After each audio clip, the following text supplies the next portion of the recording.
Buenos días, doctora. Buen día, chicos. A mí no me salía la reunión programada. Me he tenido que ir a mi calendario. ¿A ustedes les salía en la unidad 2? A mí sí. Ay, qué raro. Bueno, entonces a mí nomás pensé que no iban a poder enlazarse. Pero bueno, esperaremos a sus compañeros un ratito. Me falta un minuto, creo. Vamos a comenzar ya.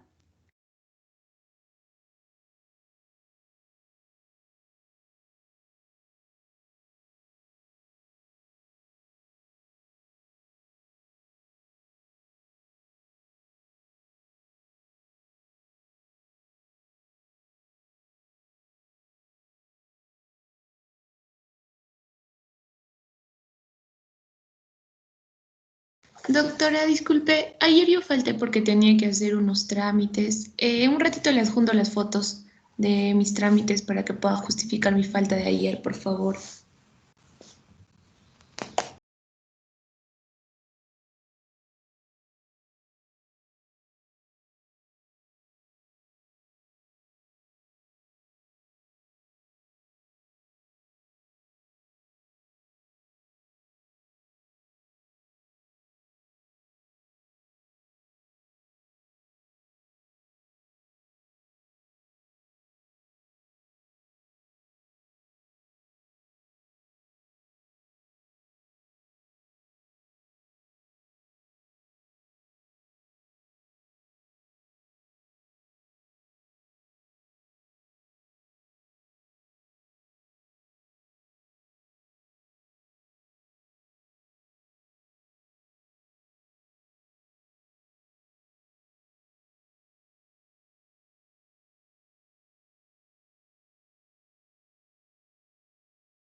Bueno, buen día, chicos, a los que recién se han enlazado.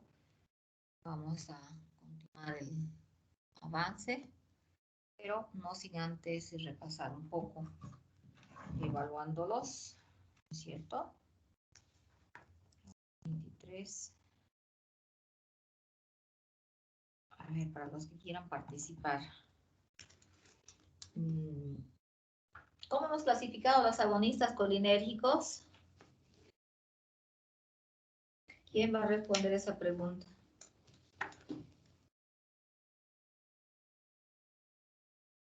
En fármacos de acción directa e indirecta. De acción directa e indirecta. Muy bien. ¿Cómo se clasifican los de acción directa? Alcaloides y esteres de corina. Bien. ¿Quiénes son los alcaloides? Ahora sí está.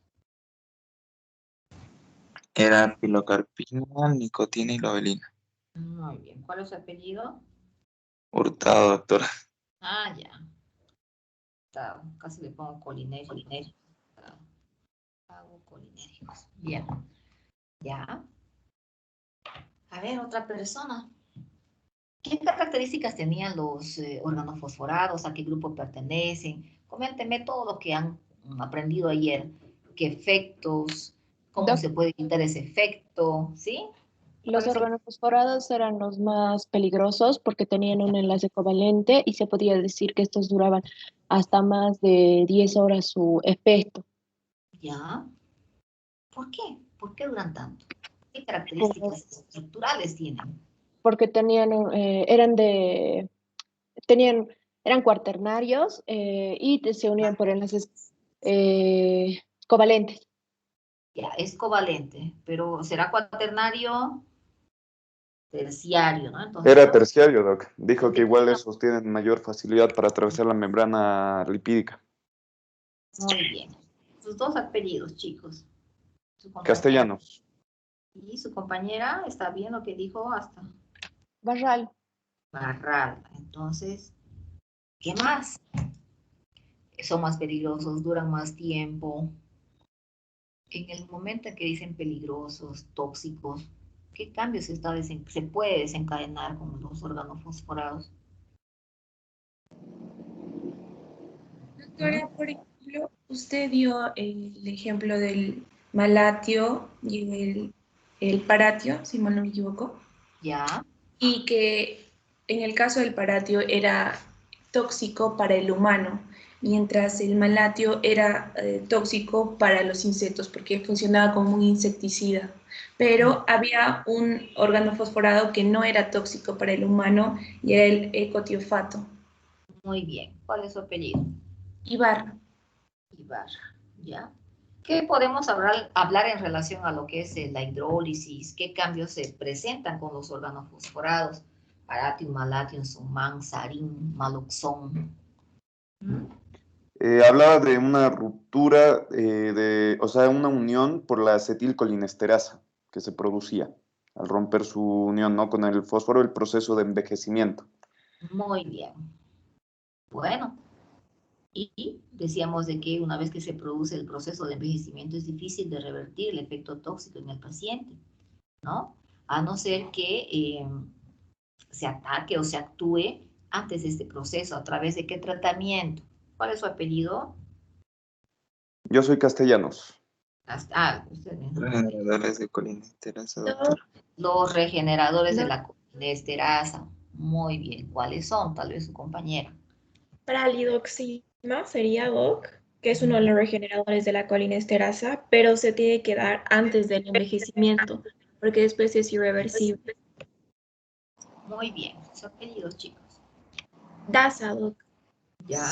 Hurtado, doctora. Cortado. Bueno. A ver, ¿qué más podemos repasar?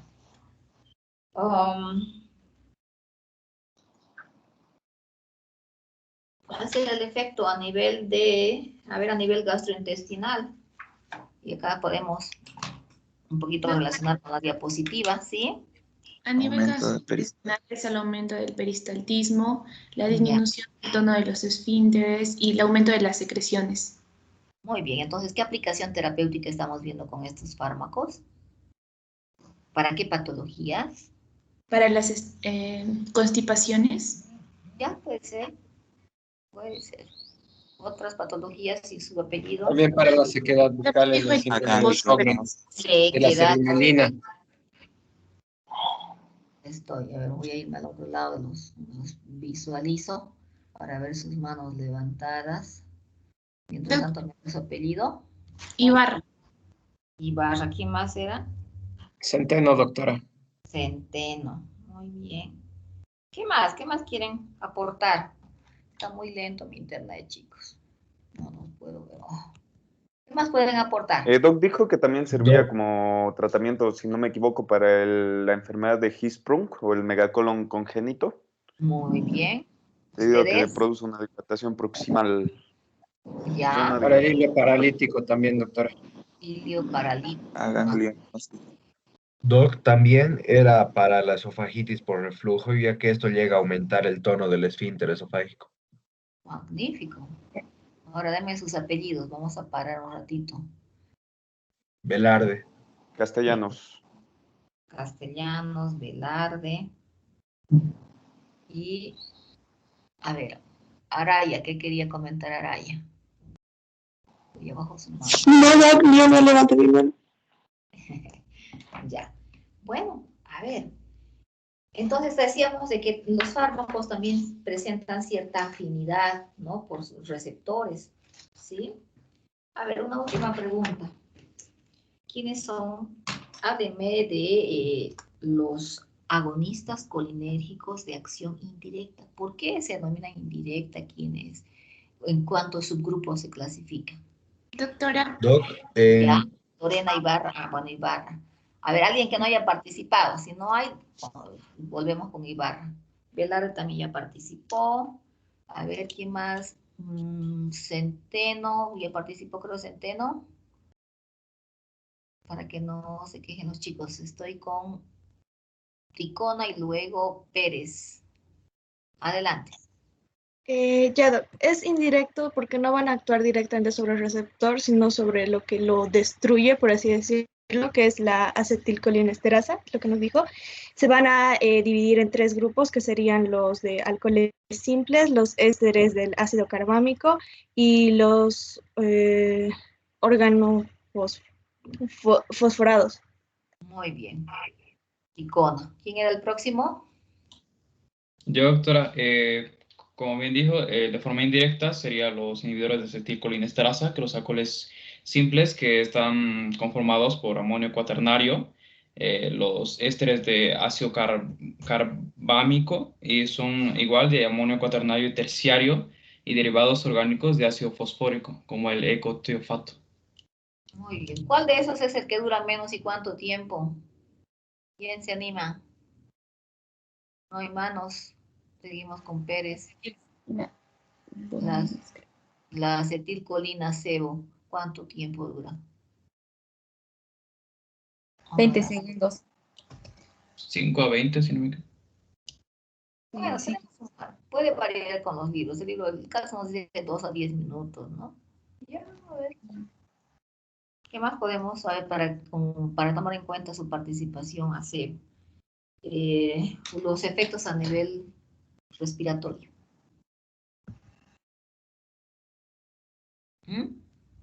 ¿A sebo? En el respiratorio a de la no sé, mayor contracción de del músculo liso. ¿Qué más?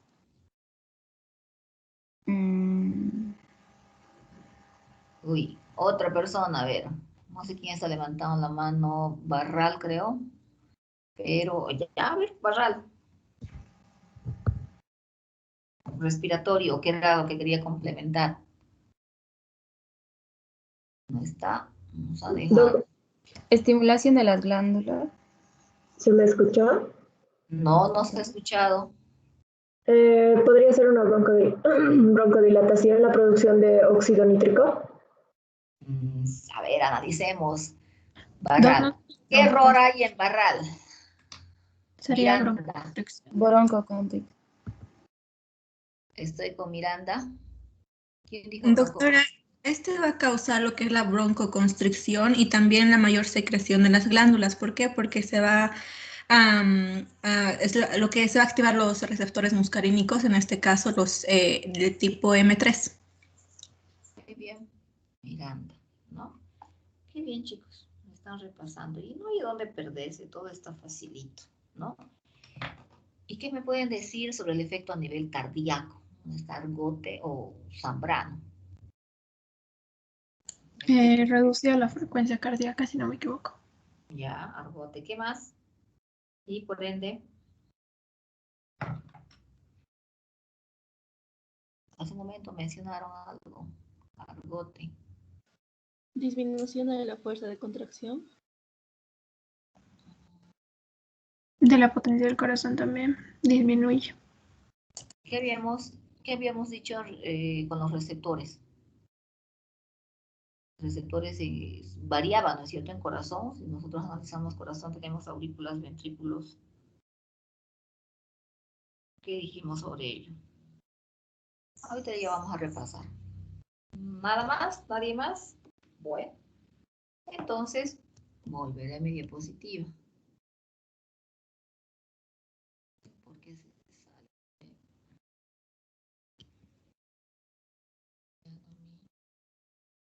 A ver. Habíamos quedado en...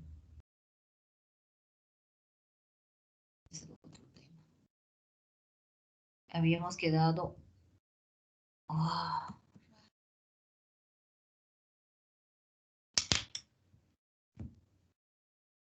en el cuadro clínico. Se veía ese momento, ¿no?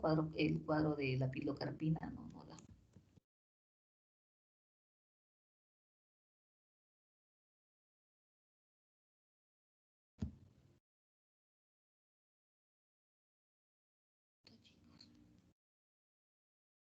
Ya.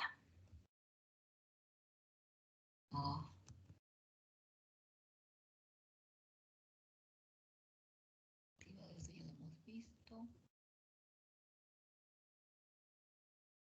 Acá, ¿no?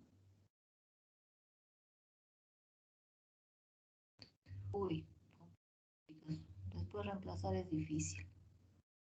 Doc, ¿no nos habíamos quedado en este tipo de resumen de los agonistas muscarínicos? Y acá estoy, pero no sé por qué no quiere proyectar. En el cuadrito, carpina betanecol, ¿no es cierto? Sí, ese mismo. Selecciono y bueno, pues se fue a otro lado. Ahora voy a volver a proyectar. Compartir. Es que está un poco lento mi internet. Mientras se conecta, ya. Lento, vamos a ir porque se va a colar. Aquí está. Ahora sí. Aquí, ¿no es cierto? Sí, Doc. Ya. Entonces acá ya estábamos viendo el día de ayer de que algunos fármacos tenían mayor afinidad por algún órgano blanco, alguna patología, ¿no? Decíamos la pilocarpina, que corresponde a qué grupo. Pilocarpina, nicotina, lobelina. Alcaloides. Alcaloides. Alcaloides. ¿Cómo apellida usted el primer estudiante que dijo alcaloides? Hurtado, doctora. Ah, ya, Hurtado. Bueno, entonces ya vemos que se puede utilizar en el síndrome de Sjögren, en el glaucoma, el betanecol a nivel gastrointestinal y geniturinario, todas las parálisis habidas y por haber, ¿no es cierto? Bueno, entonces, continuando con lo de ayer, acá tenemos ya los inhibidores de la colinesterasa. Ya saben que son indirectos. Tenemos a la neostigmina. Miren, neostigmina, ya me está denotando una indicación para lo que es el hilio paralítico, la atonía de vejiga urinaria, gastrointestinal geniturinario, ¿no? Generalmente, si estamos hablando de una administración en vejiga, vamos a poder administrar por vía subcutánea. Claro, me denota una dosis desde 0.5 miligramos. Entonces, todavía no les voy a preguntar. O si no, si estamos administrando la neostigmina por vía oral, una dosis de 15 miligramos. Pero, si estamos hablando de estimular ese movimiento peristáltico, tenemos que tener, dice, esa certeza, tenemos que estar convencidos, corroborar, ¿por qué no? Con una radiografía, ¿no? Porque, por ejemplo, una obstrucción, una impactación, un fecaloma, se va a poder observar en una radiografía, si es que este sería la causa, ¿no?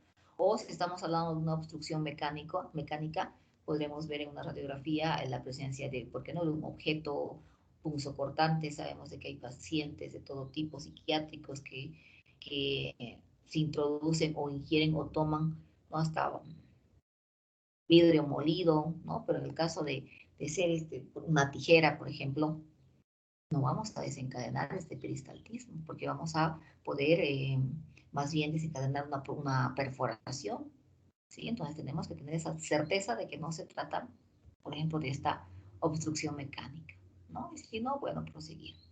Ahora, ustedes mismos dicen, se produce la estimulación de las secreciones, por ejemplo, salival, en el receptor M3. ¿Con qué fármaco? Miren, la pilocarpina. O también con la cevimelina, porque me está mencionando que puede ser útil en el síndrome de Sjögren o Sjögren. Ahora tenemos otro receptor.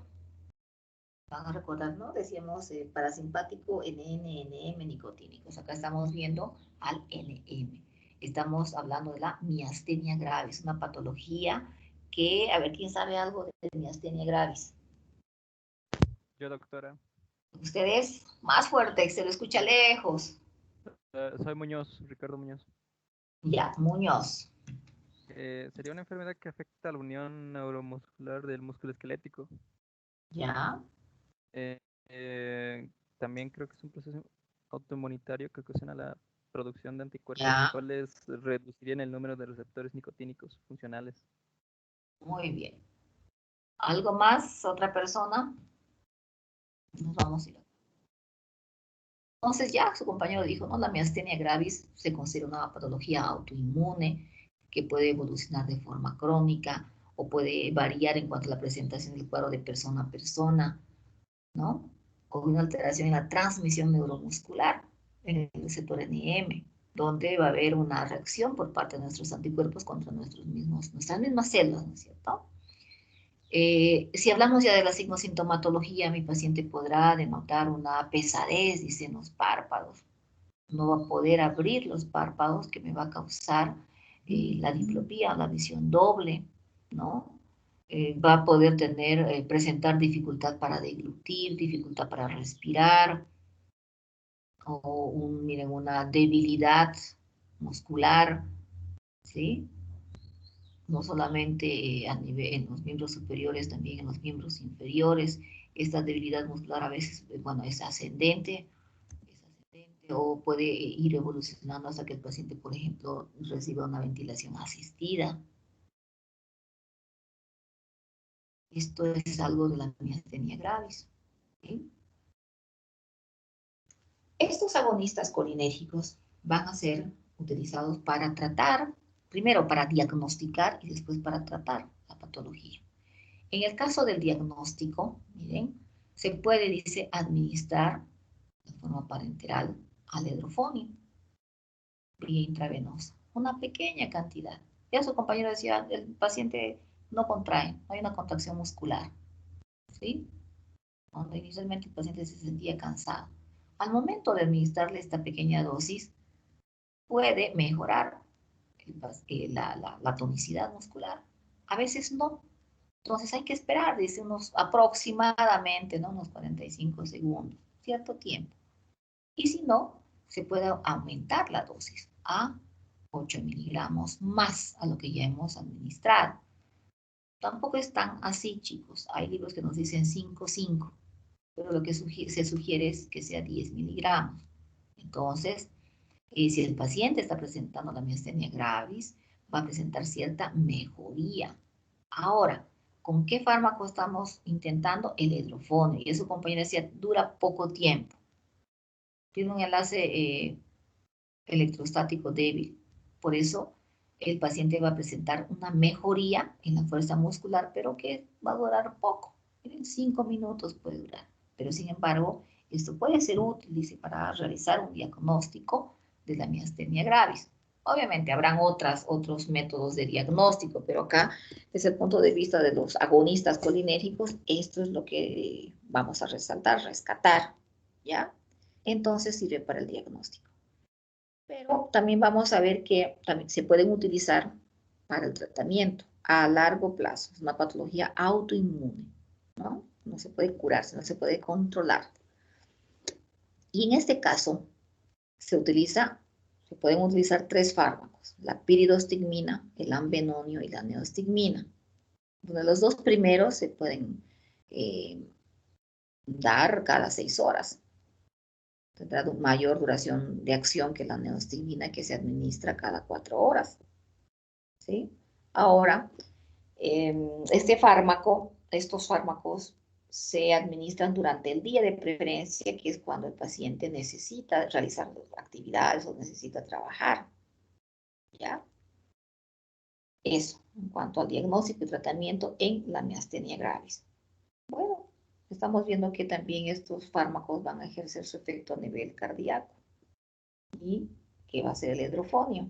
Nuevamente, tiene un tiempo corto de duración, es un indirecto, porque es un inhibidor de la colinesterasa, y va a servir, por eso les mencionaba, ¿dónde se encuentra? Va a servir de preferencia para el tratamiento de las taquiarritmias supraventriculares, porque decíamos que existían mayor número de receptores a nivel auricular que ventricular, ¿no? Eso estaba en el cuadro que les mostré ayer. Sin embargo, han sido reemplazados por otros fármacos más eficaces, más selectivos, con menos efectos por ende colaterales, como son los bloqueadores de los canales de calcio, verapamil o diltiazem, o también otros antiarrítmicos como lo que es la adenosina. Entonces, se dejaron de lado. Porque además, miren que estaba denotando el edrofonio, duración cortísima.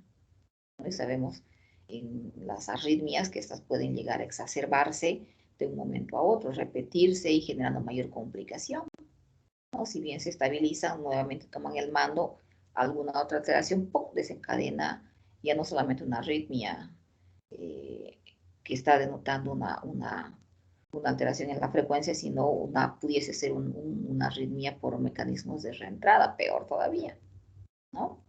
Bien, eso en cuanto a la aplicación de los agonistas colinérgicos. Bueno, esto era para complementar, es para complementar lo de la miastenia gravis, decíamos, ¿no?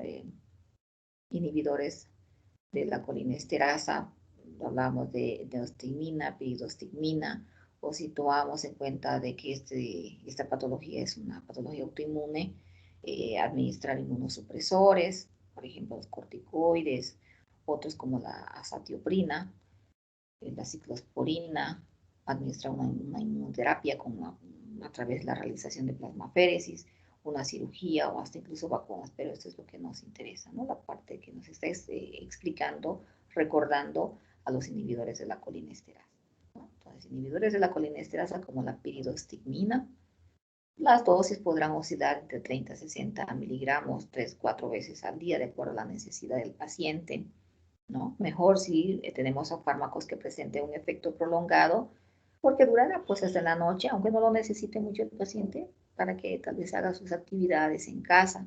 Pero si nos excedemos en la dosis o de acuerdo a la variable de parte del paciente, se pueden presentar efectos colaterales, ¿no?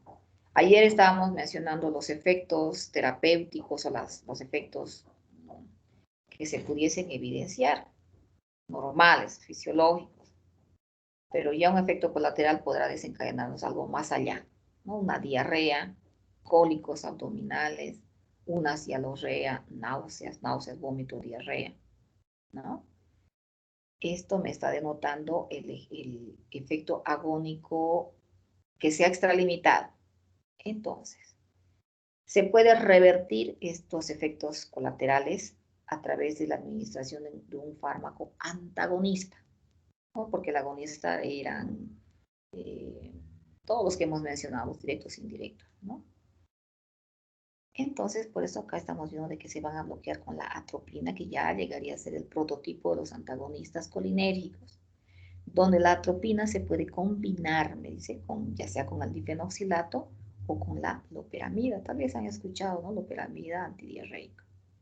Bueno, acá podemos dar estos fármacos porque la diarrea no tiene origen bacteriano, es la consecuencia o el efecto colateral del agonista muscarínico.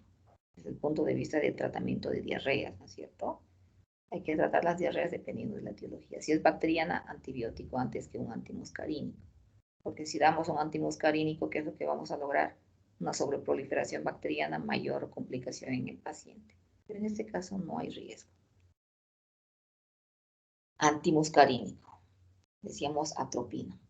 Entonces, la atropina puede también desencadenar unos efectos colaterales o tóxicos en ese afán de tratar de estabilizar al paciente o de revertir la patología. Se puede pasar la dosis o incluso ante una dosis usual, decíamos, el paciente puede reaccionar de cierta forma, ¿no? Por eso nos dice que, sobre todo, la intoxicación por atropina es mortal en los niños, porque estos no tienen esa capacidad, vamos a decir, de estabilizarse, tienen menos superficie corporal.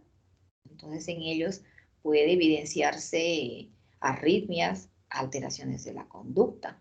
O también otra intoxicación que puede ser considerada como antimuscarínico es el que nos va a generar la ingesta de los antidepresivos tricíclicos, ¿no?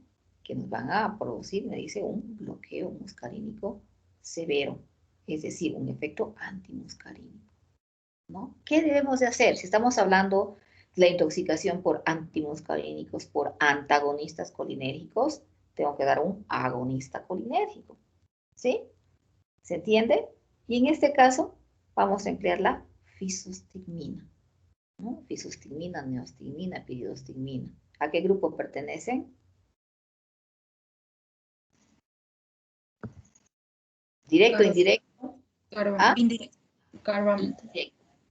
Indirecto. Indirecto. ¿A qué grupo entonces? A los ésteres de carbamínico. De ácido carbamínico. Muy bien. Eso es lo que no deben de olvidar. Apellido. Bueno. Avan Fernández. Ya, entonces, este efecto de la fisostigmina me va a revertir esa acción que se esté desencadenando a nivel del sistema nervioso central y a nivel periférico también. Va a revertir todos esos cambios, el cuadro que está denotando el paciente, ¿no? Pero ya si hablamos, por ejemplo, del antimuscarínico de la atropina, ¿qué se podrá producir a nivel de glándulas? Disminución de la producción. Si hablamos de sudoración, ¿qué tipo de sudoración me denotaba el sistema parasimpático? Termorreguladora. Termorregulador, ¿no es cierto? Entonces, hay que tener mucho cuidado, nos dice, con la atropina, porque me va a evitar esa sudoración termorreguladora. ¿Y qué es lo que puede presentar el paciente? Elevación peligrosa de la temperatura corporal. O también una taquicardia supraventricular, lo opuesto, porque estamos hablando del antagonista, ¿no? Ahora, esos también presentan efecto a nivel del sistema nervioso central. Teníamos un fármaco que es el tacrino, que se empleó, nos dice, en el tratamiento del Alzheimer. ¿Qué es el Alzheimer? Ya saben ustedes algo. ¿Qué alteración hay? ¿Qué está pasando? Hay una alteración de la memoria por una degeneración cerebral. Muy bien, una pérdida de la memoria, es evolutiva, degeneración a nivel de la porción cortical, ¿no? Localización, podrá ser frontoparietal, temporal, pero básicamente el paciente va a perder la memoria. Y hay varios tipos de degeneración. Esta es una, ¿sí? Entonces, en este caso, se podía dar este fármaco, pero no era muy eficaz y además era muy hepatotóxico. Por eso se dejó de lado, porque presentaba mayores efectos colaterales que terapéuticos. Además, que hay otros fármacos nuevos, como la galantamina, la ribastigmina y el donepezil, ¿sí? Que van a presentar menos efectos colaterales. O incluso les diría, ¿no? Estos fármacos pueden y no pueden presentar pueden presentar en el sentido de que no tenemos la certeza de que el X paciente va a detener esa degeneración, esa pérdida de la memoria. Hay 4 o 3 grados de lo que es el Alzheimer en relación a la evolución. Entonces puede que el paciente se mantenga en esa etapa 1, donde solamente pierde la memoria, puede realizar actividades para él mismo, ¿no? Cocinar, si es mujer, es más frecuente en mujeres, puede cambiarse, pero en algunos no da resultados, no hay certeza de que no se tenga la patología con la administración de estos fármacos. O si estamos viendo de que, bueno, esto es un paréntesis porque estamos hablando de los fármacos que han reemplazado al tacrino, ¿no? O también pudiesen desencadenarme mayores efectos colaterales, el hecho de que el pacientito presente una fase, me dice, ¿no? De ausentismo, de pensativo, mirando el vacío, o que presente una excesiva cialorrea, ¿no? A diferencia de que si estamos en una etapa 1 del Alzheimer, ese solamente va a presentar ella una pérdida de la memoria, ¿no? Hay que poner en la balanza siempre. ¿Me conviene que el paciente ingiere este fármaco? O también incluso se ha visto de que el hecho de dar antidepresivos hace que el paciente tolere, sobrelleve su patología sin administrar estos fármacos. Bueno, cada tratamiento es individual, pero de todos modos se ha visto mayor eficacia con estos 3 fármacos que con el tacrino, ¿no? Otro fármaco que pertenece a este mismo grupo es la vareniciclina, para evitar que el paciente sea tan dependiente del tabaco, de la nicotina. Ya se puede administrar. Ahora, si hablamos del efecto tóxico, eso es un poquito desordenado el caso, pero ya me está hablando de la toxicidad de los agonistas muscarínicos, de acción directa como lo es la pilocarpina. ¿Quién acompaña la pilocarpina? La nicotina y la lorelina. Ahora, ¿cuáles serán los efectos tóxicos? Ya sea de los directos o los indirectos. Tóxicos más allá del movimiento peristáltico, decíamos. Entonces, aquello más acentuado será pues una diarrea, náuseas, vómito, incontinencia, ¿no? cialorrea, salivación excesiva, diaforesis. Entonces no se olviden que hay una sudoración profusa en el paciente con intoxicación por agonistas muscarínicos y una retención de la temperatura, un enrojecimiento cuando se administra la atropina, que llegaría a ser el antagonista. ¿Sí? Entonces, a nivel bronquial, creo que esto pregunté, broncoconstricción, secreción de moco. Este es el cuadro con el que va a venir un paciente intoxicado por algún agonista colinérico, ya órgano fosforado, pudiésemos decir, que van a ser revertidos por el antagonista, que es la atropina.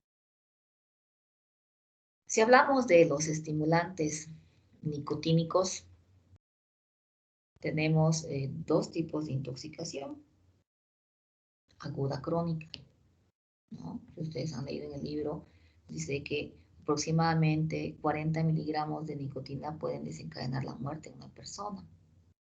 Hay nicotina, la que está formando parte del cigarrillo, y la líquida. Entonces habrá mayor opción de intoxicarse con la líquida, porque si estamos hablando del hecho de inhalar o de fumar, este se quema, dice. Se distribuye, porque no en el medio. De ahí que hablábamos de los fumadores pasivos. Pero de todos modos el efecto dependerá de la dosis también. Habíamos comentado al inicio del tema. O ya acá nos dice una intoxicación ya aguda nos puede desencadenar acciones estimuladoras a nivel central, donde el paciente podrá presentar, me dice, convulsión, coma, paro respiratorio. ¿No? Ya si estamos hablando de efecto tóxico es esto. El tercer tipo de efecto, una despolarización en la placa terminal, nicotínico NM, NN, ¿sí? O una despolarización a nivel del músculo esquelético, que puede generarme dos tipos, un bloqueo, nos dice, despolarizante, una parálisis respiratoria, una hipertensión también, o arritmias cardíacas. ¿Sí?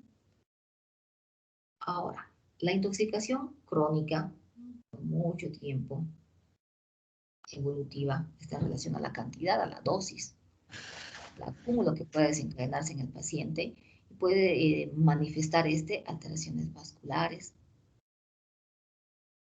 muerte coronaria súbita, porque cuando ustedes vean en fisiopato vamos a ver de que no solamente la nicotina, sino también este humo me permite una mayor oxidación celular. Y tal vez ya en su primera clase de fisiopato han visto de que las células para formar placas ateroscleróticas tienen que oxidarse, y eso es lo que está predisponiendo posiblemente la nicotina, ¿no? O podrá también desencadenar, dice, úlceras a nivel gastrointestinal, de forma crónica.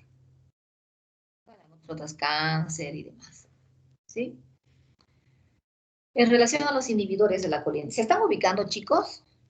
¿Están comprendiendo? Y estamos, digamos, aplicando, si es directo o indirecto. El efecto tóxico va a ser el mismo de ambos grupos farmacológicos. ¿Con qué estamos tratando? Con la atropina, que es un antagonista.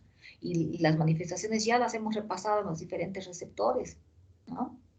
Porque si hablamos de los inhibidores de la colinesterasa, estamos hablando de los indirectos, de los organofosforados, o los insecticidas, pesticidas, ¿sí?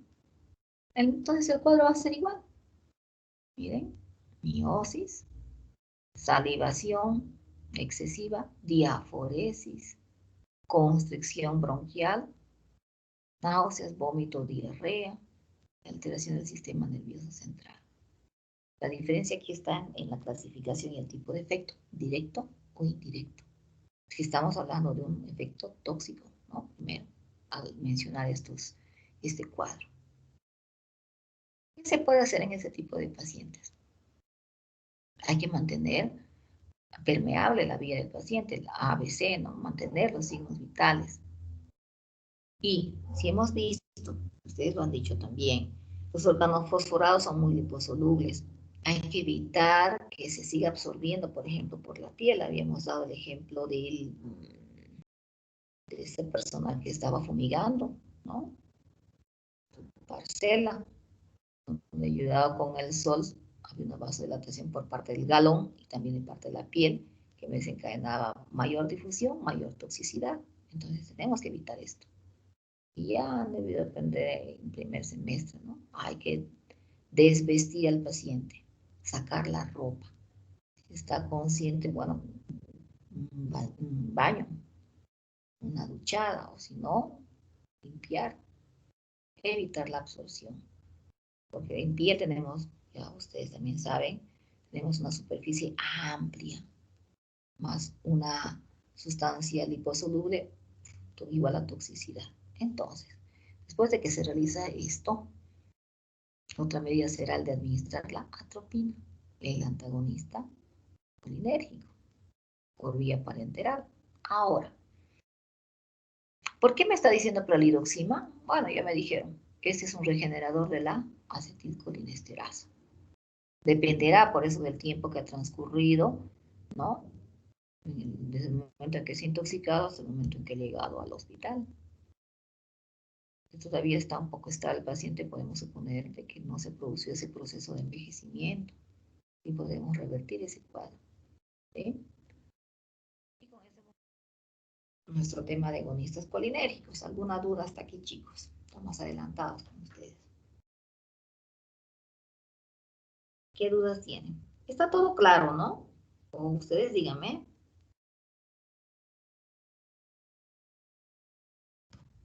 Doc, los indirectos llegarían a ser entonces, por ejemplo, los 3 grupos que eran los alcoholes, los organofosforados y el otro grupo. Y en caso de los directos serían los que atacan directamente, o sea, es decir, como tal la colinesterasa. Los ésteres no, los ésteres de la colina y los alcaloides, ¿sí? Porque me estoy percibiendo de que se están confundiendo con el efecto o el nombre de los fármacos y el efecto tóxico.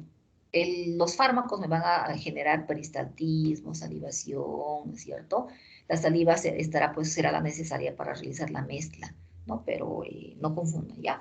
La clasificación de los agonistas colinérgicos es directos o indirectos. Dentro de los directos tenemos a 2 subgrupos, ¿no? Los ésteres de la colina y los alcaloides. Dentro de los ésteres de la colina tenemos a la acetilcolina, ¿qué más? Metacolina, carbacol. Exacto. Dentro de los alcaloides hay muchos, pero el Catson que nos dice 3, vamos a priorizar los más estudiados: pilocarpina, nicotina, lobelina. Y si vamos a los indirectos, por eso les pregunté, ¿no? ¿Por qué se los denomina indirectos? Porque el objetivo en este tema de agonistas colinérgicos es que exista o permanezca en mayor cantidad o proporción la acetilcolina para ejercer esos efectos que ya hemos estudiado. ¿Pero qué hace el indirecto? Inhibe todos los fármacos que están, estos 3 grupos que usted mencionó, están inhibiendo la acetilcolinesterasa. Entonces, no va a haber enzima que metabolice la acetilcolina. Por ende, la acetilcolina ejercerá mayor efecto, por más tiempo o en mayor proporción. Entonces, acá nuevamente estamos obteniendo ese efecto agónico. ¿Sí? ¿Quiénes son? Ya. Ambos están abocados a lo que va a ser la producción de acetilcolina, ya sea de forma directa o indirecta. Todos tienen el objetivo, exacto, tienen el objetivo de estimular la liberación y los efectos de la acetilcolina. Todos, de forma directa o de forma indirecta. ¿Ya? Por eso decía, inhibimos a la enzima, no hay quien metabolice la acetilcolina persiste con su efecto, ¿no? Ahora ya pues será diferente si hablamos de toxicidad. La acetilcolina no me está ejerciendo ese efecto terapéutico, sino un efecto tóxico. Entonces, ¿qué tengo que hacer? Despertar a la acetilcolina. ¿Para qué? Como con los regeneradores de la colinesterasa. Ahora sí, si yo regenero, si estimulo la síntesis, la acetilcolinesterasa va a metabolizar a la acetilcolina. De esa manera se va a ver inhibido ese efecto tóxico que está pudiendo producir en el paciente. ¿Sí? Sí, se pueden confundir, chicos. Claro que sí. Pero ya se comprendió. ¿O alguna otra duda más? Ahora es cuando tienen que sacar esas dudas. O verificar si han comprendido bien. Ninguna duda más. Bueno. A ver, el día de ayer tenían las 3 preguntitas, ¿no? 3 preguntitas. ¿Quiénes quieren responder? Nadie hizo el tema, solo el cuestionario. La primera pregunta era la reacción, cómo se producía, creo, la reacción de hipersensibilidad a la penicilina. ¿Quién va a responder eso? Sí, doctora. ¿Ya? ¿Con quién es? Yo Centeno, doctora. Centeno, muy bien. No sé. Ya, lo escuchamos. Bien, yo a lo que averigüé, porque tenía el trabajo hecho, podía ser una hipersensibilidad de tipo 1, de tipo 2, normalmente, a la penicilina, e incluye síntomas desde urticaria hasta broncoconstricción, anafilaxia. Ahorita mismo no lo tengo anotado, pero algo más desarrollado puse. ¿Ya? Entonces, sí, hay una reacción alérgica, sobre todo de tipo 1, dependerá también de la dosis. Ahora, si teóricamente nos dice, o alguien más, yo quiero escucharlos a ustedes, ¿qué otra respuesta más? ¿Qué han colocado? Otra visión. Doctora. ¿Sí? Doctora. ¿Ustedes? Yo coloqué también que era una reacción alérgica que estaba mediada por la inmunoglobulina E, si no me equivoco. Exacto. Ya, eso también es correcto. ¿Qué más? O si quiere dar paso, deme su apellido y su otro compañero también puede aportar. Soy López, doc. López, a ver, ¿quién quería hablar? Yo, doctora Pérez. Pérez. ¿Qué encontró Pérez? Básicamente lo que encontré es que existe una hipersensibilidad de tipo 2 y básicamente lo que va a comprender esta reacción pues son como unos signos de exantema maculopapular, urticaria, vasculitis, dermatitis y hasta el síndrome de Steven-Johnson, si no me equivoco, y incluso hasta anafilaxia y aparición de ampollas. Exacto. El síndrome de Steve Johnson aparece también con ampollas, ¿no? Vamos a también ver todo el tiempo acá en los efectos colaterales de algunos fármacos. Efecto colateral tóxico, síndrome de Steve Johnson. Esto es una reacción de hipersensibilidad, ¿sí? Esto es una reacción de hipersensibilidad, no solamente a la penicilina, pero como habíamos tomado ese ejemplo, yo les puse, por ejemplo, penicilina, ¿no? Lo tomé como ejemplo, no porque solo se lleve a cabo con esto. Bien. ¿Ya? Está bien. ¿Qué más? Pues lo mismo que han encontrado los otros chicos. Básicamente, entonces, me va a dar una respuesta de diferente magnitud, tomando en cuenta la dosis y las características del paciente. Era eso, por eso les dije la primera pregunta que le hemos hablado en clase. Para solamente pasar, ¿no es cierto?, al Teams las respuestas. La segunda, si bien se producía una reacción de hipersensibilidad, ¿cómo se desencadenaba, se realizaba la prueba de sensibilidad? Porque les dije, ¿no? En el momento en que ustedes indiquen la administración de la penicilina, y vamos a seguir así complementando lo que es la prescripción médica, la receta médica, tenemos que advertir o solicitar una previa prueba de sensibilidad, ¿sí? Ay, no sé qué tenía que decir, es algo más. Entonces, solicitar esta prueba de sensibilidad al paciente para evitar los efectos e incluso letales en el paciente. ¿Cómo se realiza esta prueba de sensibilidad? Doc, ¿Ya? había varios métodos en los que se podía ver, pero el más usado era la prueba de la puntura, cuando realizabas un pinchazo con lo que era la penicilina, y si este salía negativo, tenías que realizar otra prueba para corroborar que esta ya era la intradérmica. También había las epicutáneas, que eran en casos graves, cuando tenías anafilaxia, por ejemplo, cuando te daban anafilaxia. Luego había la de parche, la de dosis de provocación, intradermoreacción, y la de pre-test test, perdón. Esa tenía menor sensibilidad, pero servía igual. Muy bien. Es la puntura, ¿no? Sí. ¿Cuál es su apellido? Barral, doc. Barral. Esas son las diferentes pruebas de sensibilidad, pero todas tienen un objetivo, ¿no? Que me denoten de acuerdo a la la cantidad o dosis que se está administrando, o me verifique, me confirme si el paciente va a denotar una reacción ante una dosis usual, ¿no? Pero si me diese una cierta sensibilidad del paciente, suponiendo, hipotéticamente, si no hay otro fármaco para administrar, ya solo puedo administrar la penicilina, ¿cuáles eran esas técnicas, métodos de la desensibilización a los fármacos? ¿O hay algo más que me puedan decir sobre la sensibilidad? Doctora, sobre la desensibilización, yo he leído que si no hay otro fármaco que se podría administrar al paciente, pues para realizar esta técnica se suministra el fármaco en dosis muy, muy mínimas al paciente en intervalos de 15 a 20 minutos para que así no dé una reacción de hipersensibilidad a la dosis que se da usualmente, se le da en dosis fragmentadas, donde el cuerpo no reaccione, pero sí se administre el fármaco hasta llegar a la dosis usual, o sea, dar dosis fragmentadas hasta llegar a la dosis que se da. ¿Ya? ¿Cuál es su apellido? Flores Saray. Flores. Doctora. Doctora, ¿Sí? yo igual respecto a eso que decía mi compañera, agregar que se recomienda que mejor sea por vía oral porque como es más lento el proceso, se puede revertir en caso de que de verdad el paciente lo tome, la alergia sea más fuerte. Entonces se recomendaba que sea mejor por vía oral que intravenosa.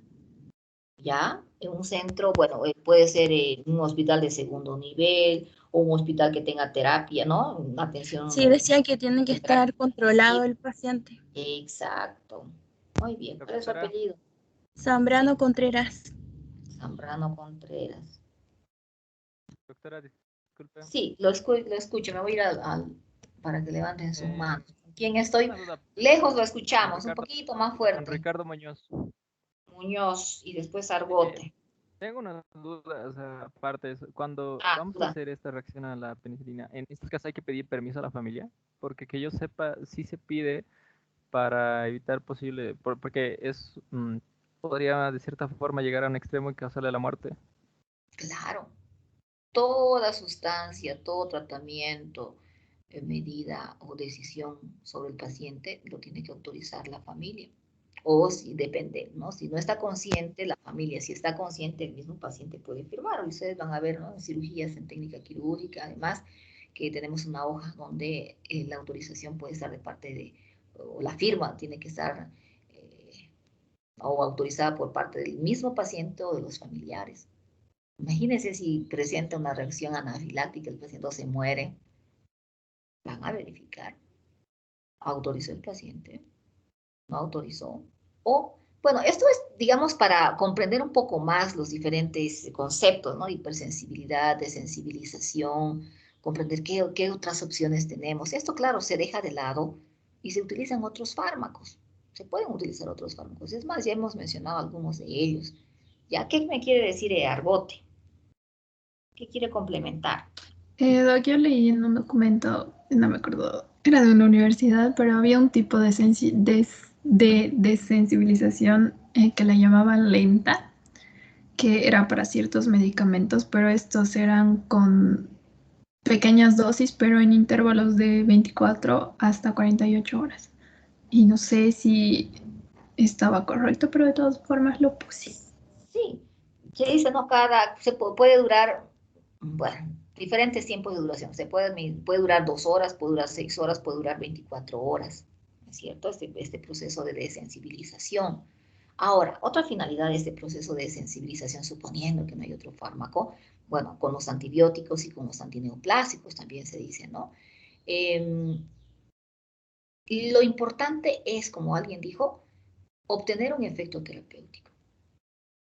¿Sí? Y hemos hablado de índice terapéutico. Decíamos, el índice terapéutico me está dando ese parámetro de dosis entre la dosis mínima y la dosis máxima. Entonces, ya Si yo estoy llegando a la dosis mínima, o sea, estoy viendo que el paciente no está presentando esa reacción alérgica y estoy frente a una dosis que me va a ejercer el efecto terapéutico, suponiendo, ¿no? Hipotéticamente, hemos hablado de la amoxicilina, paciente adulto, dosis mínima de administración, 500 y máxima de 1 gramo.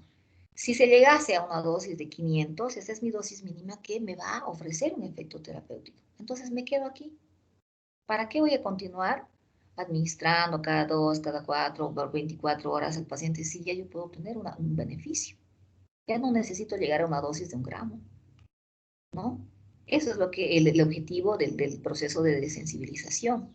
Ahora dice, ¿no? Que el paciente tolere, pero tolere en el sentido de que si nosotros nos trasladamos a tolerancia es otra cosa, resistencia, ¿no? Acá el enfoque es de que no me presente efecto colateral o de reacción, un rash, un urticaria y demás, ¿no? Que no presente evidencia patológica. A eso se refiere, que el paciente tolere esta dosis mínima y que se obtenga un efecto terapéutico. ¿Ya? ¿Qué más? Ahora, en reacción de hipersensibilidad, esto, ¿cómo se produce esta cómo se realiza la prueba?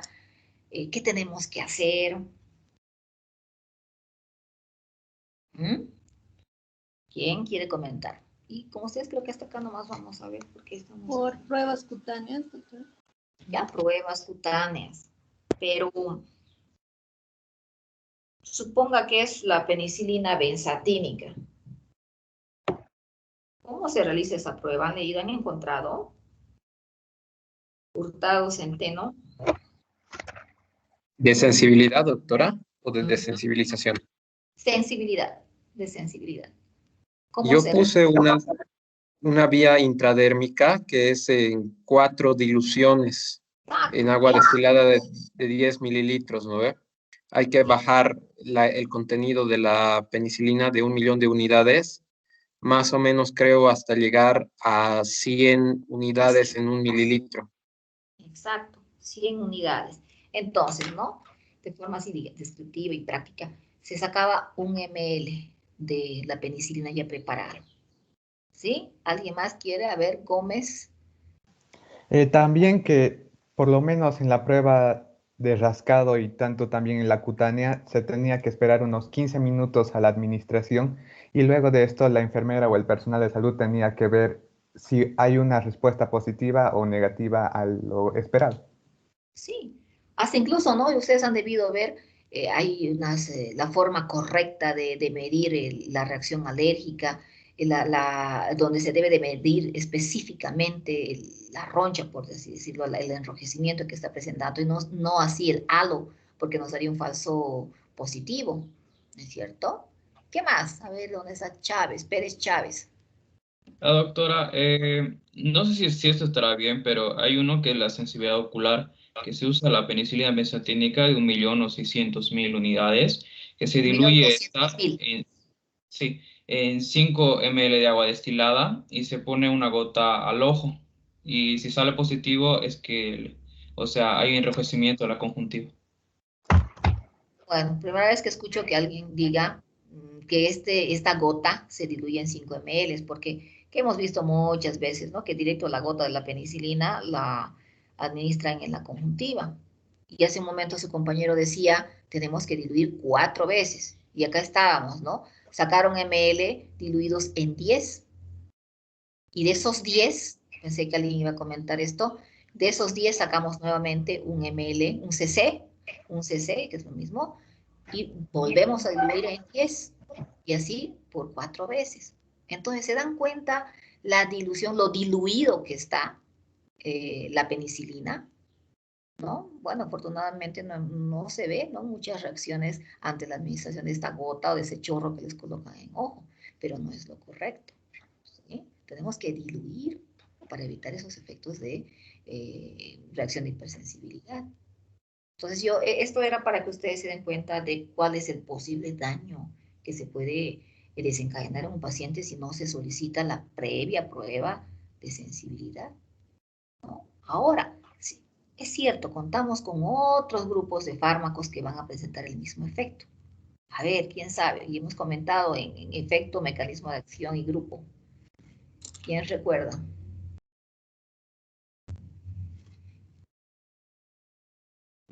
Decíamos a veces, ¿para qué complicarse? Es un fármaco nuevo. A ver, los voy a guiar. Macrólido. ¿De quién estoy hablando?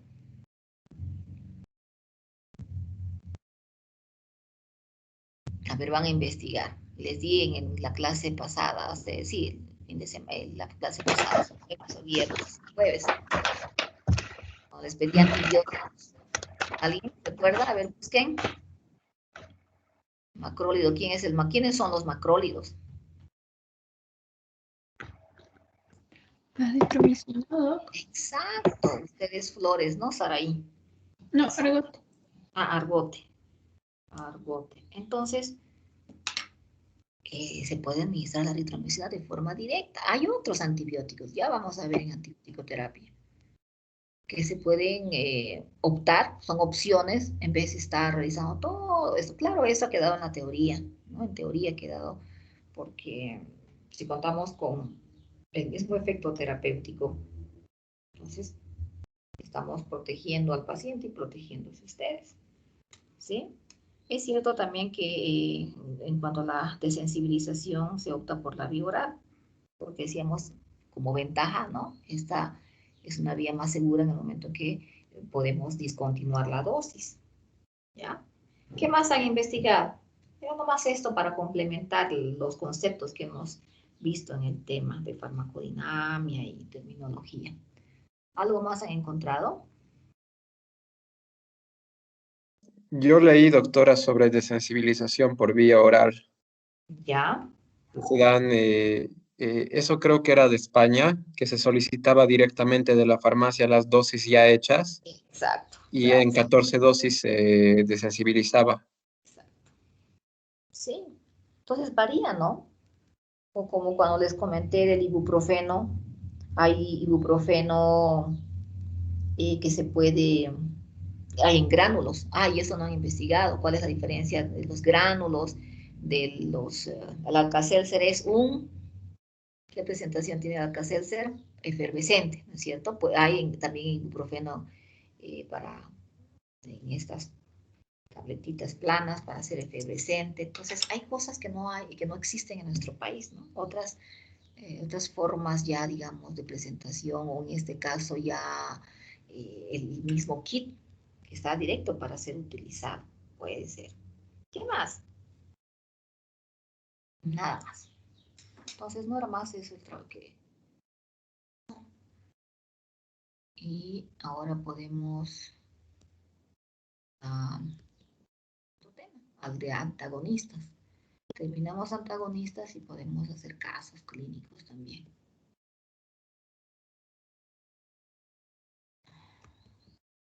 ¿O alguna duda más hay? Me van a esperar entonces.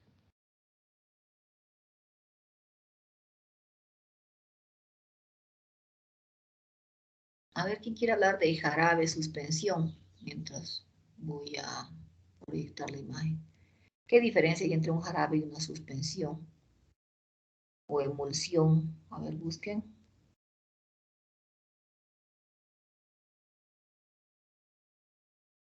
Porque ustedes ya saben la importancia del fármaco que está dentro de una cápsula, ¿no? Decíamos, resiste la mucosa a los ácidos gástricos y se va liberando a nivel intestinal. Se evita la inactivación.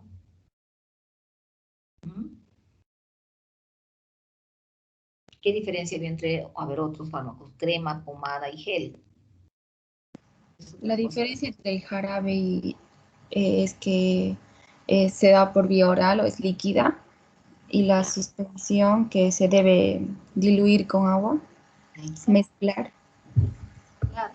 Ahora, si hablamos de expiración, vencimiento, la suspensión vence, ¿no? Nos dice administrar dentro o ingerir dentro de la semana. En cambio, el jarabe no. Es un vencimiento más amplio. ¿Por qué? Porque el agua que se está introduciendo me va a poder alterar, va a poder ejercer un efecto xenobiótico con la suspensión. ¿Sí? A ver, ¿qué otras diferencias hay en presentaciones de fármacos para los que han investigado cuando solicité? con los comprimidos. ¿Qué ejemplos me daban de parches? O decía gel, pomada, crema. ¿En qué varía? O en los aerosoles. ¿Qué características tienen? O nos habíamos ido al ejemplo del diclofenaco, ¿no es cierto? Hay diclofenaco en gel. Sí, eso me acuerdo que había mencionado, que decía que el gel era menos efectivo, bueno, que era más lento que lo que era el aerosol, porque el aerosol sus partículas eran mucho más pequeñas. Exacto, exacto. Eso habíamos dicho, y eso era lo que tenían que investigar. ¿Su apellido?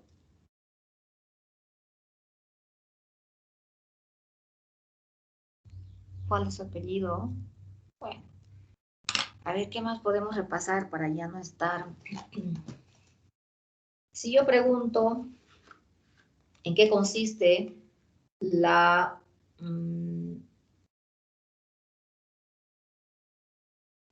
a ver. La regulación postsináptica. ¿Cómo se clasifica? ¿Qué me pudiesen decir? ¿Cómo me pueden explicar? Regulación postsináptica y presináptica, que es algo que he aclarado en el otro grupo. Si no me equivoco, la regulación postsináptica como que hay dos, y es la regulación por aumento o disminución de receptores y por modificación de receptores. Ya, modificación de receptores. Ahora, si dice aumento y disminución de receptores, sí. ¿No? Decíamos, el que me va a dar un aumento de los receptores será de forma secundaria la denervación, y el que me va, bueno, un efecto similar, pero aumentando la sensibilidad era a través de la administración de la reserpina, ¿no es cierto? Eso comenté ayer, la reserpina. ¿Qué pasaba con la reserpina? ¿Es un antagonista de qué? ¿Del colinérgico o del adrenérgico? Estaba en el salar, ¿no? Estas dos vesículas presinápticas y postsinápticas.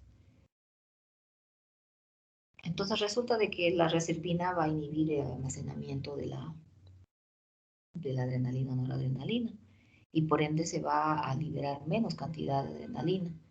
Pero una forma de regular ese nivel de receptores es que estos receptores van a ser más sensibles ante esa pequeña cantidad de adrenalina para poder ejercer un efecto similar si es que no se estuviese administrando la reserpina, ¿no? Es otra forma de modificar, de estabilizar, ¿no? Eso, chicos. A ver, bueno, vamos a avanzar un poquito. No todos voy a quedar en el mismo lugar. Acá ya estamos viendo los bloqueadores o los antagonistas de los receptores colinérgicos. ¿A quién habíamos mencionado como prototipo hace un momento en una intoxicación por organofosforado? Atropina. Muy bien. ¿Loperamida 2 también? La loperamida es un antidiarreico, pero no llega, digamos, a bloquear el efecto como tal, de forma específica o directa de la acetilcolina. Va a evitar el movimiento peristáltico, sí. Pero el prototipo, el específico, es la atropina. Como efecto se puede obtener con la loperamida. ¿Ya? Si hablamos de efecto, diría sí, se va a ver inhibido el efecto peristáltico, del movimiento peristáltico. ¿Qué debemos de aprender, comprender? ¿Qué es importante en este tema? Al igual que el anterior, del de agonistas, es importante que ustedes diferencien o sepan la clasificación de los antagonistas colinérgicos. Saber para qué patologías podemos utilizarlos. ¿Qué indicaciones, ¿no es cierto? ¿Qué contraindicaciones nos pueden presentar estos fármacos? ¿Sí? ¿Y por qué no? También tratar de revertir el efecto tóxico que nos puedan presentar. Pudiese ser, ¿por qué no? Retrocediendo, utilizando un agonista colinérgico. Acá ya estamos viendo la clasificación. Estos antagonistas colinérgicos se clasifican o se agrupan de acuerdo al origen que tienen ellos, de acuerdo a la estructura química y de acuerdo a la selectividad. Origen. En el primer tema decíamos los fármacos pueden provenir de plantas, ¿no? Los que se consideran naturales. Pueden llegar a modificarse, sintetizarse, ¿no? Llegar a combinarse una sustancia química con otra y generar fármacos semisintéticos o también sintéticos, según el origen.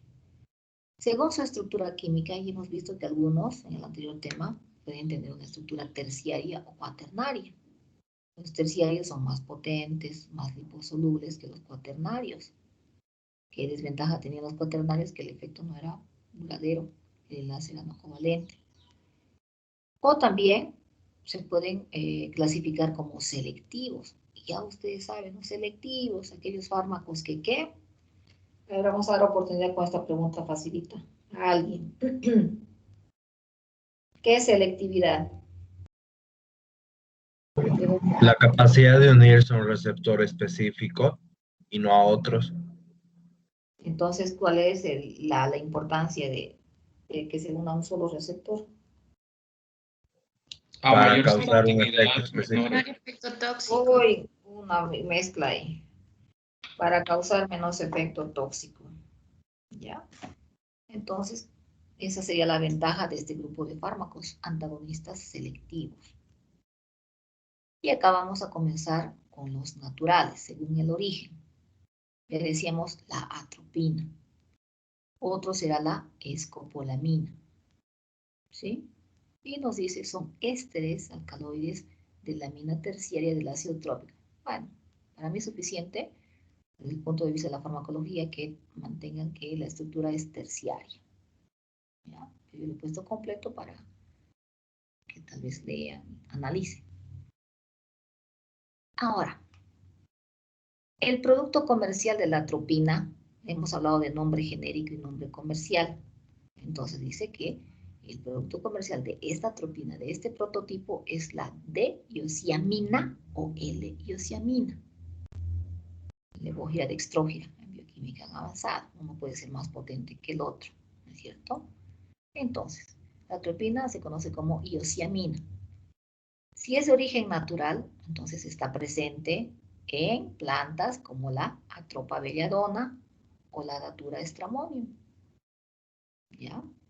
Y acá tenemos nuestra concentración al 1% de atropina. ¿Sí? Entonces acá está nuestra Atropa belladona. ¿Dónde está nuestra atropina? Datura stramonium. Puede tomar diferentes nombres en diferentes países, ¿no? Esto tal vez lo hemos visto en nuestro medio. El otro, la escopolamina o L-iosina. ¿Dónde se encuentra? En el Iusiamus niger o Níger o en el beleño, son plantas. Y miren, acá ya tenemos los nombres comerciales.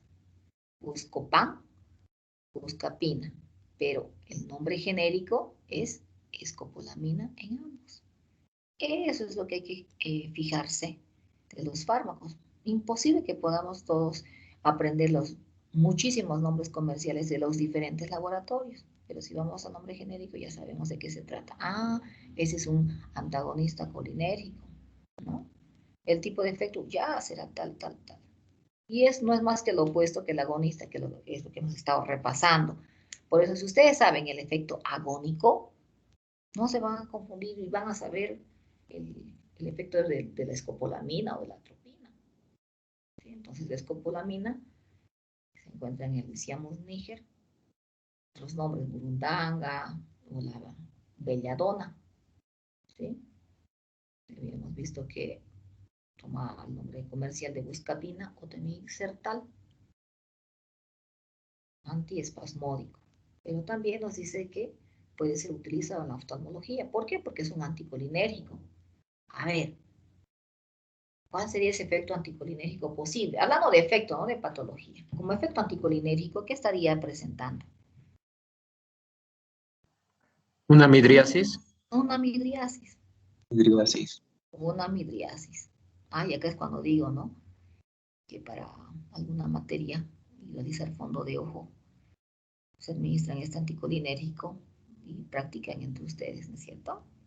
Ah, bueno, esperaremos a que sea presencial la clase. Pero ahí me llegaban los chicos los años pasados. No vemos nada, vemos borroso. Bueno, y les deja de esa manera, midriasis, visión borrosa. Porque el agonista muscarínico nos producía miosis y el proceso de la acomodación para la visión cercana, ¿no? Hay una parálisis de los músculos.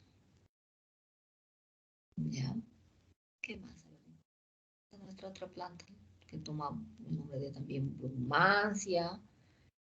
Tenemos las flores son las que desencadenan este efecto anticolinérgico. ¿Cuál va a ser el efecto que vamos a obtener? En el cerebro, dice, ¿no? A nivel central. Inhibición de la voluntad.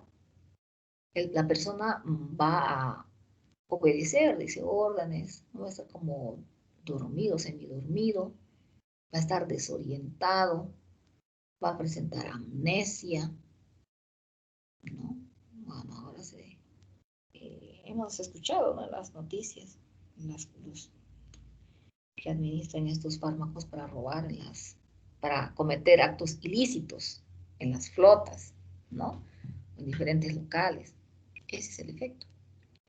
O también decía, podrá presentar el paciente alucinaciones, delirio, agresividad. Y eso es lo que ya podemos deducir, miren. Sequedad de las mucosas. Porque ustedes ya saben de que el M3 agonista produce salivación, ¿no? O cuando decíamos efecto tóxico del muscarínico, cialorrea. ¿Qué vamos a dar? El antagonista, que me va a desencadenar sequedad.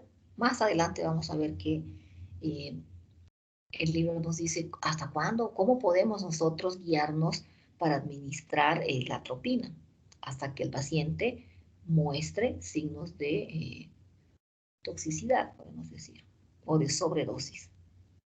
Y que se va a ver en el paciente sequedad de mucosas. Ahora, también me puede desencadenar un enrojecimiento de la piel. ¿Por qué? Porque no está perdiendo calor, no se está presentando la sudoración termorreguladora que decíamos en el tema anterior. Entonces hay un acúmulo de temperatura y que me va a mostrar el paciente enrojecido como tomate, ¿no? Va a tener dificultad para deglutir, para hablar.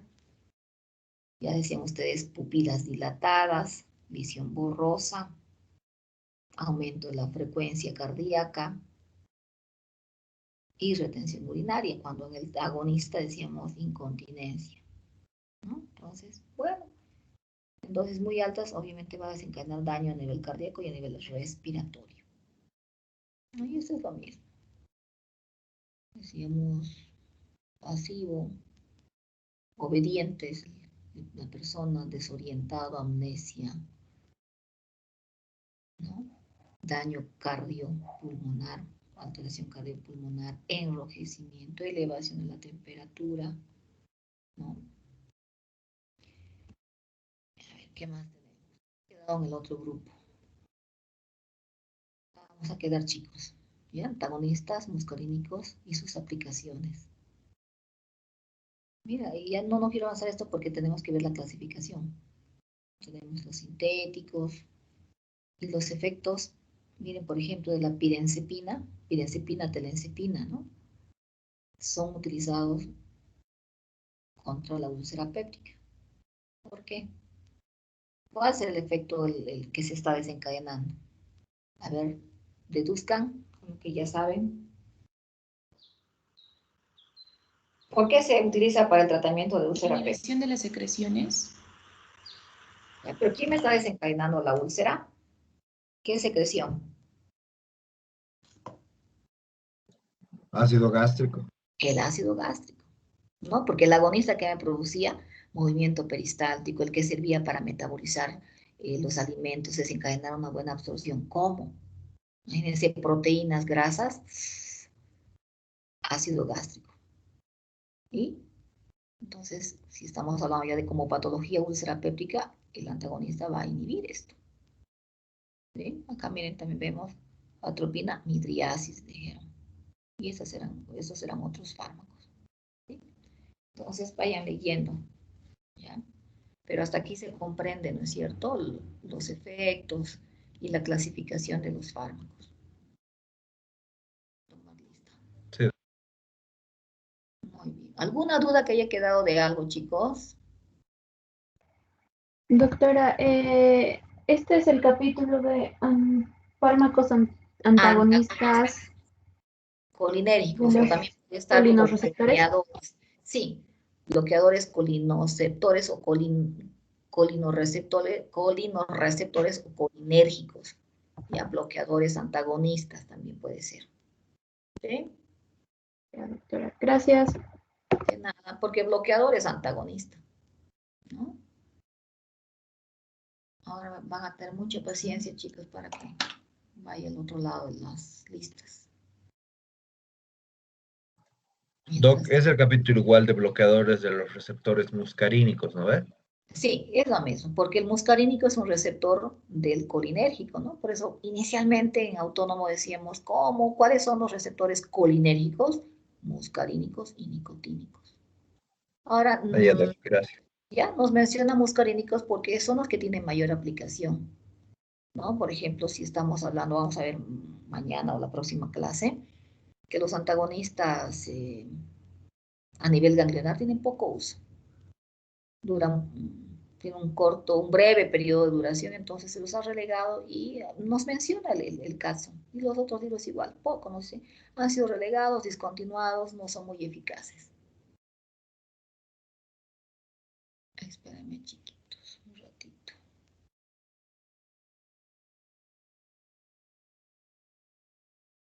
Y vamos a estar resolviendo casos clínicos también. Todos los casos clínicos pueden entrar al primer parcial, ¿ya? Todos. Ay, qué lento está mi internet. ¿Qué más, chicos? ¿A través de qué proceso se está desencadenando la vasodilatación? ¿Quién influye? ¿Qué cambios a nivel de farmacodinamia se desencadena? ¿Ah? Mientras veo aquí mi lista. ¿Recuerdan? ¿Cómo es que se produce? Una inhibición o una activación de los M1 y M3. Ya, esos M1 y M3, además que van a producir, si estamos hablando de vasodilatación, ¿dónde estoy esperando el efecto? Músculo liso. En músculo liso, ya. Liso. Vaso sanguíneo. Y específicamente, ¿qué va a ocurrir?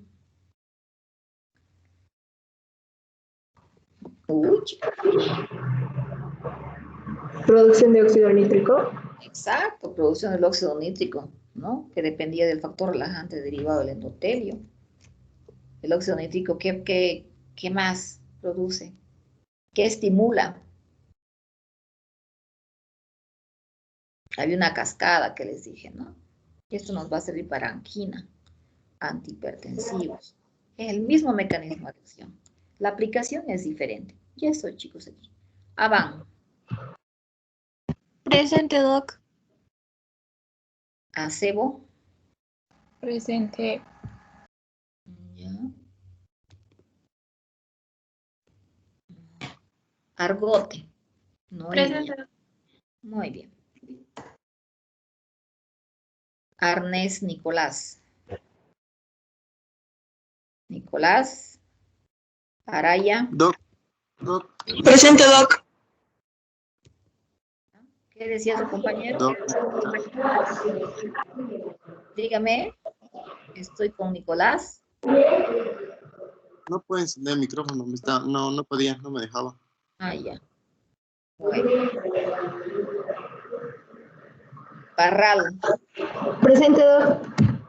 Barriga, Eric. Presente, doctora. Pao, Sasha. Presente, Doc. Castellanos, Cristian. Presente. Asa, María Isabel. Presente. Bien. Encinas, Fernando. Presente, doctora. Bien. Ferreira, Freddy. Presente, doctora. Flores, Saraí. Presente, doctora. Es Carolina. Carolina. No está. Me voy a Gamboa Noelia. Tampoco.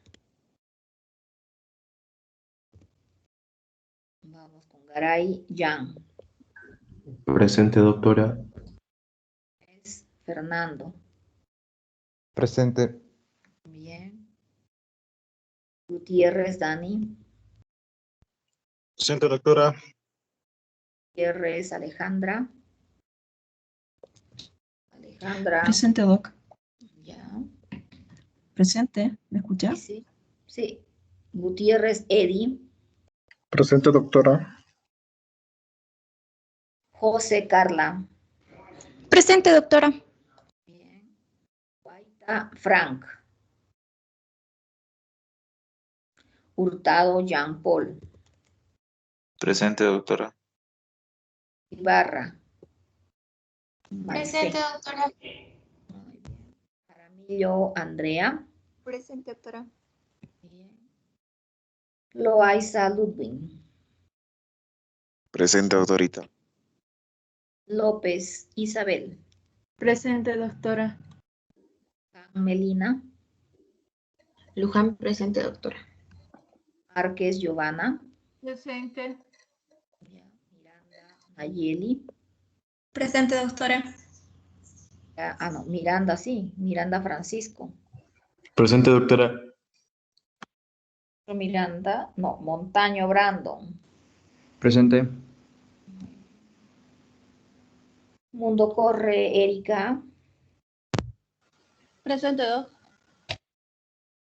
Ricardo. Presente, doctora. Filipu. Presente, doctora. Orellana. Presente, doctora.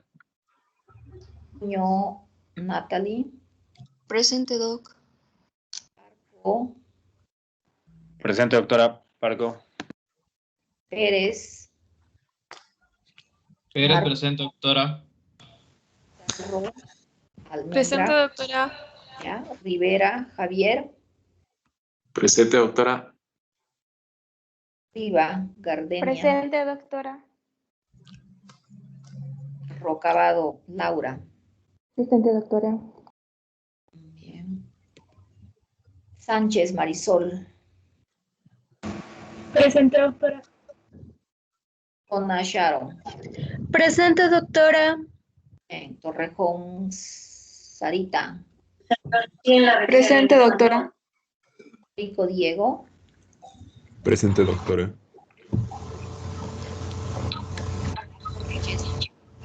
Presente, doctora. Vargas Brenda. Brenda. Velarde Adrián. Presente, doc. Bien. Félix Carmen. Presente, doctora. Voy. Jimena. Presente, doctora. Rano Sharon. Presente, doctora. Rano Javiera. Presente, doctora. Centeno Mario. Presente, doctora. No hay más dudas. Doctora, La siguiente clase. Doctora. Estoy teniendo Dígame. Doctora, un favor, ¿no puedo activar el micrófono cuando dijo mi apellido? ¿Cuál es su apellido? Gamboa Solís Noelia. Gamboa. Guaita Ya, Gómez también, doctora, por favor. Gracias, doctora. Nada. Guaita Gómez. También. Vamos a cambiar. Ya. Más. Doctora, me puso a mí, Pérez. No sé si se escucha. Eres Chávez Marco. Sí, está. Tiene eso Gracias. sí. De nada. ¿Algo más, chicos? Bueno. Doctora, perdón, Flores. Flores Saraí. No, Flores Navia, doctora. Carolina. Me estaba fallando mi micrófono. Sí. Carolina. Gracias, doctora. De nada. Uy, aquí tengo a... a ver. Gamboa Noelia. No sé si lo he borrado o no estaba. Doctora. Ah, ya. Sí. No, le dije. Que mi micrófono Sí, no. ya. Si es que el internet está medio lento. Ya está.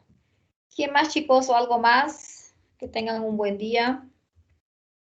Hasta la próxima Hasta luego, clase. Doc. Muchas gracias. Hasta luego. Gracias, doctora. Gracias, doctora. Hasta luego.